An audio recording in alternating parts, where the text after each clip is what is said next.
I welcome you to this special press briefing by Secretary East Shri P. Kumaran. This briefing, is on the ongoing state visit of the President of Mongolia. We also have with us for this briefing Shri Sujit Ghosh, Joint Secretary, who looks after East Asia Division in the Ministry of External Affairs. With that, I turn over the floor and the mic to Secretary East for his initial remarks. Sir.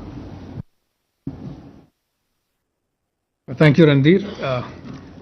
Good afternoon, dear friends. My apologies for the delay. We just had a sequence of meetings. I couldn't come in earlier. My appreciation and thanks for you all waiting until we could make it here. As you are aware, the President of Mongolia, His Excellency Mr. Khurelsukh Ukhnaa, is on a state visit to India from 13th to 16th October 2025. This is his first visit to India in his capacity as President of Mongolia, and it takes place at a particularly meaningful moment as India and Mongolia commemorate 70 years of the establishment of diplomatic relations this year, and we also mark 10 years of our strategic partnership this year. President Khurelsukh is accompanied by a large delegation comprising senior cabinet ministers, members of parliament, senior officials, and also cultural representatives. His visit reflects the depth of the political relationship and the importance that both sides attach to this strategic partnership anchored in ancient civilizational ties, shared Buddhist heritage, democratic values, and a deep sense of mutual trust. The President arrived in New Delhi yesterday and was accorded a guard of honor and a ceremonial welcome at the Air Force Station Palam. External Affairs Minister Dr. S. Jaishankar called on President Khurelsukh and reviewed our bilateral ties ahead of the leaders' meeting. This morning, the visiting President paid homage at Rajghat, laying a wreath at the Samadhi of Mahatma Gandhi. At Hyderabad House, President Khurelsukh held restricted and delegation level discussions with Prime Minister Shri Narendra Modi. The discussions were warm, wide-ranging and forward-looking, covering strategic and development partnership, cultural ties, trade, education, critical minerals, renewable energy and people-to-people exchanges. This is their first official meeting, and the leaders developed a close personal rapport during the talks. In a display of personal connect, the two leaders jointly planted a tree in the name of President Khurelsukh's late mother at Hyderabad House. This special gesture symbolized the common threads between Prime Minister Modi's Ek Ped Maa Ke Naam initiative and President Khurelsukh's 1 billion trees campaign and our shared commitment to environmental sustainability. The two leaders jointly released commemorative postal stamps marking the 70th anniversary of our diplomatic relations. We also adopted a joint statement on strengthening the strategic partnership, charting a shared vision for future engagement, including resilient supply chains and critical minerals. Mongolia reiterated its support for India's permanent membership of the UN Security Council and also for India's candidature as a non-permanent member of the UN Security Council for 2028-29. Mongolia also signed the framework agreement of the International Big Cat Alliance, reflecting our shared commitment to conservation. The announcement of the appointment of a resident defense attaché in Ulaanbaatar, fulfilling a long-standing Mongolian request and underscoring the growing defense partnership. India also announced that all e-visas to Mongolian nationals would be issued on gratis basis, building on the existing gratis paper visa regime and deepening people-to-people ties. As a goodwill gesture towards the spiritual fulfillment of our Mongolian brothers and sisters, India will be sending the holy relics of Arhant Maudgalyayana and Arhant Sariputra to Mongolia in 2026, following the historic exposition of Kapilavastu relics in 2022. Other key announcements include the deputation of a Sanskrit teacher to Gandhan Monastery for 1 year to enhance monastic Sanskrit capacity, launch of an ICCR youth orientation trip, under which 8 Mongolian students and accompanying faculty will visit India, and provision of an additional 70 ITEC slots for Mongolian nationals as a goodwill gesture to mark the 70th anniversary of diplomatic relations. 10 MOUs were signed. The joint statement will list out the MOUs. They were in the area of cultural exchange, immigration cooperation, promotion of cooperatives, humanitarian aid, geology and mineral resources, quick impact projects, yoga, and also renovation of the Bogd Khan Palace. I suggest that you take a look at the full list in our joint statement. President Khurelsukh also visited Parliament House, where he toured the building along with the Honorable Speaker of Lok Sabha, Shri Om Birla. Their interaction highlighted the close democratic and parliamentary connect between India and Mongolia, both vibrant democracies committed to rule of law and representative governance. President Khurelsukh also met Honorable Vice President Shri C.P. Radhakrishnan, Raksha Mantri Shri Rajnath Singh, and Health Minister Shri J.P. Nadda, and he will be visiting the National Museum, Akshardham Temple and Humayun's Tomb tomorrow. Later today, President Khurelsukh will call on the Honorable President of India, Srimati Draupadi Murmu, and Rashtrapati Bhavan. A state banquet will be hosted in his honor, underscoring the warmth and high regard that India holds for its relationship with Mongolia. President Khurelsukh's visit has yielded substantive outcomes, both symbolic and practical. It has reaffirmed the deep-rooted friendship between India and Mongolia, strengthened our strategic partnership, and laid a strong foundation for closer collaboration across a wide range of sectors in the years to come. I think I'll stop here, and please shoot if you have any questions. Thank you. Floor is open. Kuma, you're sitting right in front. Yeah. So I'm Multiplities Capital Global. I have 2 questions. One, the Prime Minister talked about defense and security that during talks they discussed this. If you can elaborate, what about the defense and security? What is it that they are looking for? And in the agriculture sector, what is India offering to them in terms of farming or dairy products? Siddhant? Hi sir, Siddhant from Beyond. Continuing the same question, the Prime Minister said that India will help in capacity building of the border forces. So if you can elaborate, what's the process like, how many people India is going to help in capacity building? Okay. Krishna Mohan?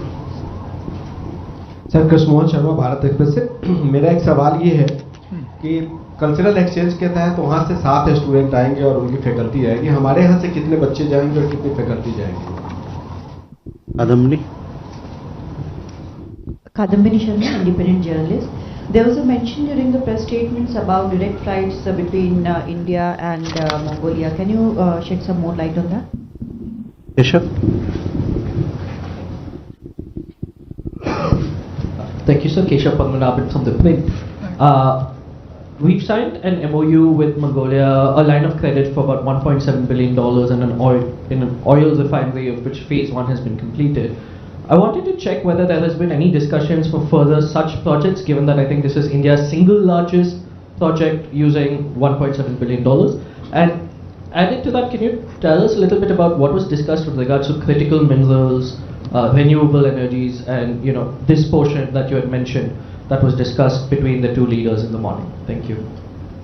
So, you can take these questions. Right.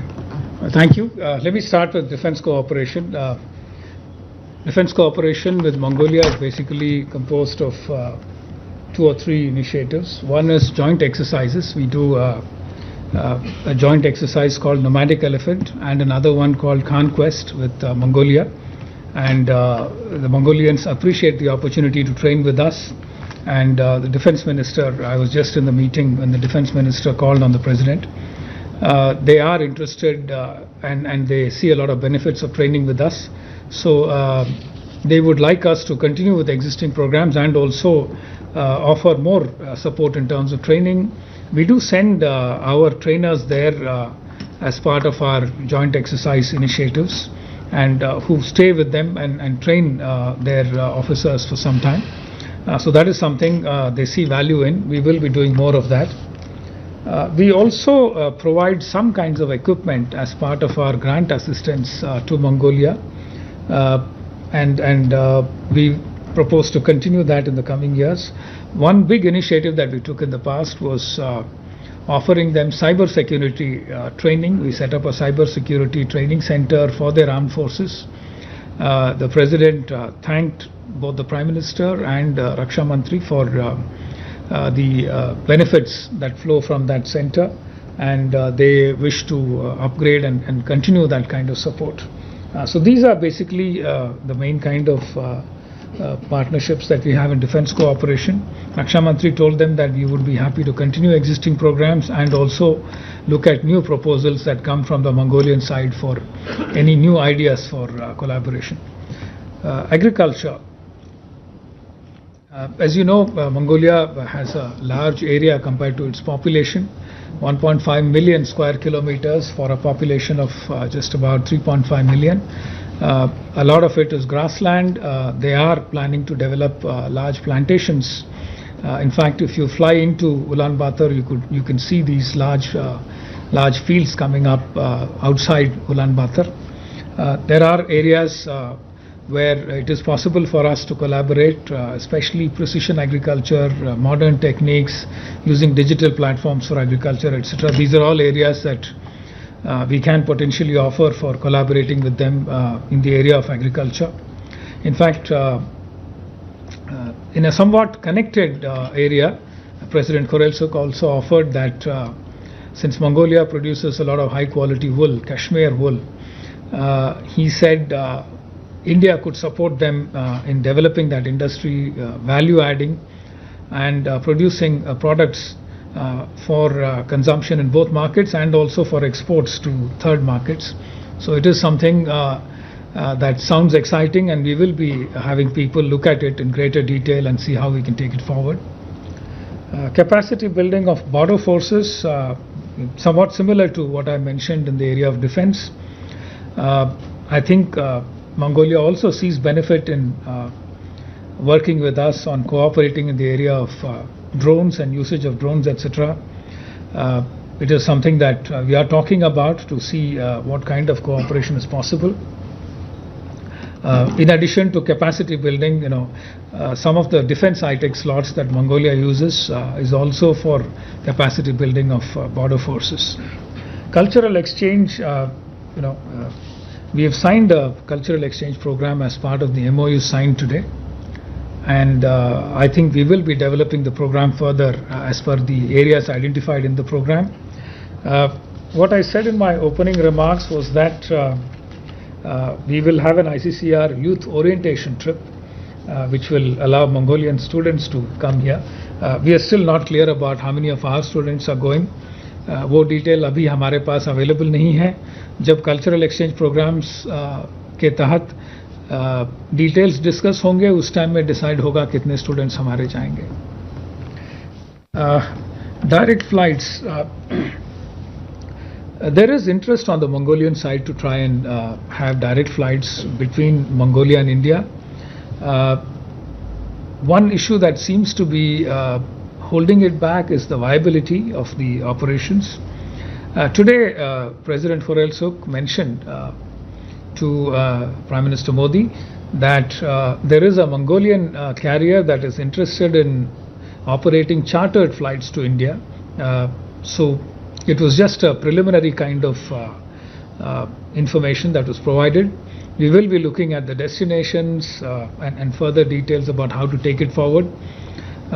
We are hoping that the fact that we have gratis e-visas for Mongolian citizens and the fact that Mongolians are also facilitating visas for us on a gratis basis, we should be having increasingly better viability for such operations.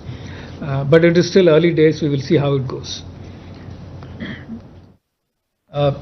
In fact, the LOC of 1.7 billion that you mentioned, it is India's largest LOC supported project, the Mongolia oil refinery, and the cost was originally at 1.2 billion.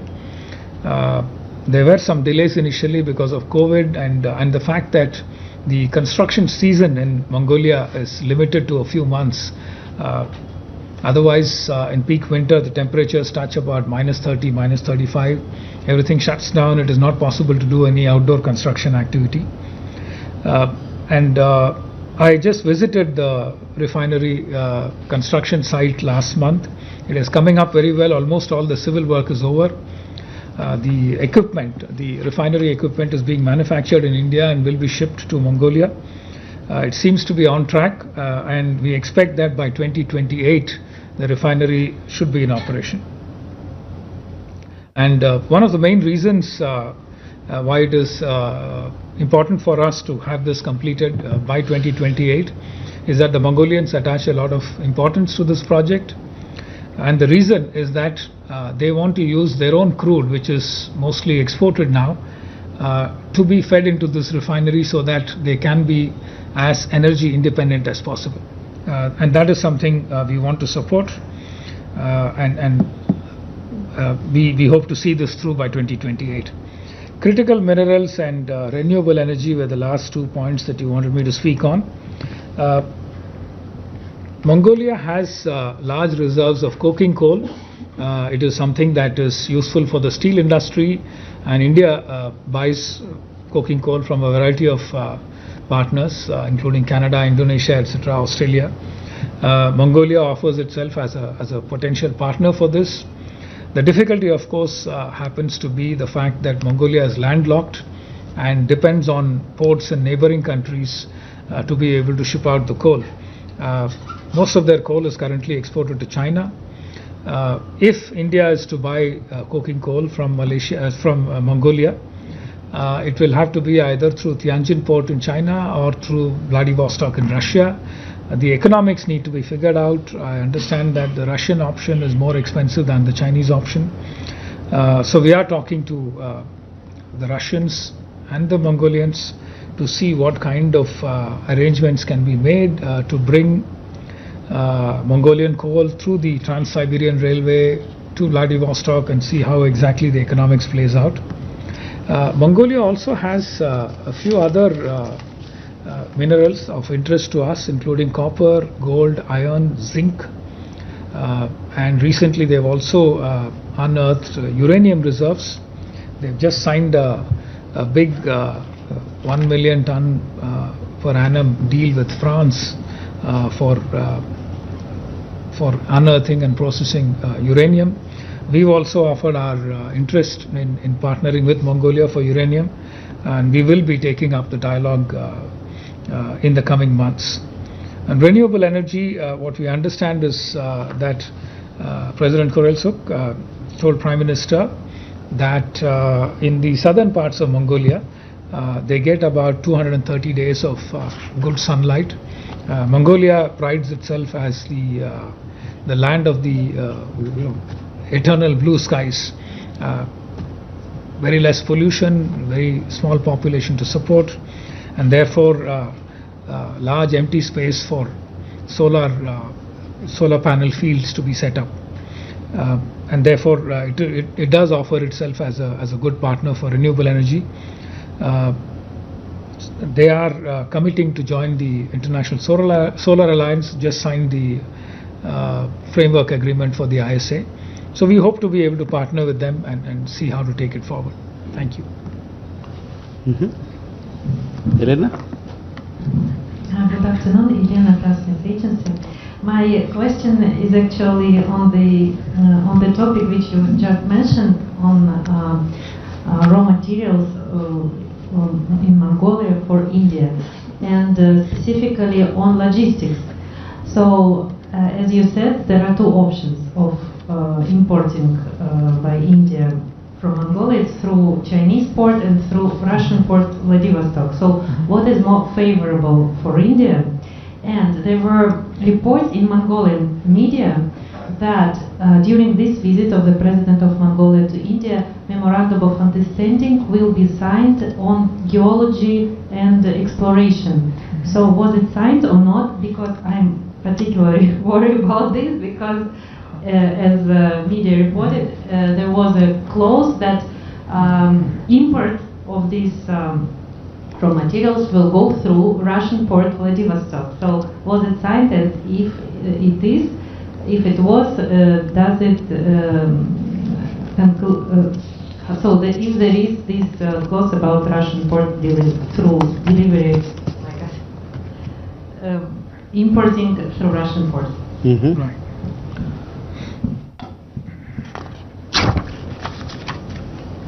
So, That's it. Well, thank you. Yes, there was an MOU signed on geology and exploration. I think what that essentially means is that for the $1.7 billion Mongol oil refinery, the Mongol side wants to try and find crude oil that can support them in the future. Currently, most of Mongolia's crude is exported to China, and refined products are imported from Russia. So to support the operations of the refinery, they want to try and explore more oil and gas. I mean, for the refinery, we are concerned with oil. So they want to try and explore more, do more prospecting. And they want India also to try and invest in exploration and prospecting for oil in Mongolia. That is the reason why exploration was offered as a potential area of cooperation. In terms of equipment that are required, we are okay to explore any option, whichever works out to be economical for us. Whether it is Tianjin or Vladivostok, we'll take either of the options, probably both. It's just the economics. I believe Russia and Mongolia have an arrangement where Russia offers discounted transport charges to Mongolia if Vladivostok is used as an option for transport, and also for using the Trans-Siberian Railway. I believe the western part of the Trans-Siberian Railway has fairly high load on the railway line, whereas the eastern part is not so heavily loaded, and therefore some discount is offered. So we are also trying to get more details to see if we can take advantage of the discount arrangement that is available between Mongolia and Russia. Whereas for taking equipment, civil and mechanical, electrical equipment, etc., to the refinery project, our contractors rely on Tianjin, which is the main option currently. They take it to the Mongolian border and then drive it into Mongolia. So we are willing to look at both options, whichever works for us in terms of convenience and economics. We'll take both. And on what stage are these? Sorry, I didn't catch. at what stage are these discussions? We are looking at the breakdown of the components for economics to see how exactly it works out. Keshav, you had a question? Please. Sorry, and thank you for allowing me a follow-up, because the port of Vladivostok is part of the Eastern Maritime Corridor that has been in discussions. I just wanted to check, how are you looking at building Mongolia as a part of the Eastern Maritime Corridor? How serious are the discussions to look at the kind of logistics from Central Asia via this corridor? Because this is a project that India and Russia have been pushing. And in addition to that, is you mentioned quick impact projects. How many projects are in the pipeline, or what was discussed with regards to these quick impact projects worth less than $50,000 a project? Thank you. Do we have any numbers on the QIPs? Okay. Right. No, these are all good ideas. We still haven't gotten to the stage where we bring Mongolia into the Eastern Corridor. Right now, I think I've only heard of the Chennai-Vladivostok corridor. At some point, it does offer itself as an option for Mongolia to take advantage of, but we will potentially take it up with the Mongol side and hope that we can take it forward. Quick impact projects, we do a number of them in other partners in our neighborhood and also in Southeast Asia. But before we undertake quick impact projects, we always look for an MOU which clarifies to both sides what are their obligations in terms of facilitating these projects. So the MOU that was signed today makes it clear as to what are the responsibilities of both sides.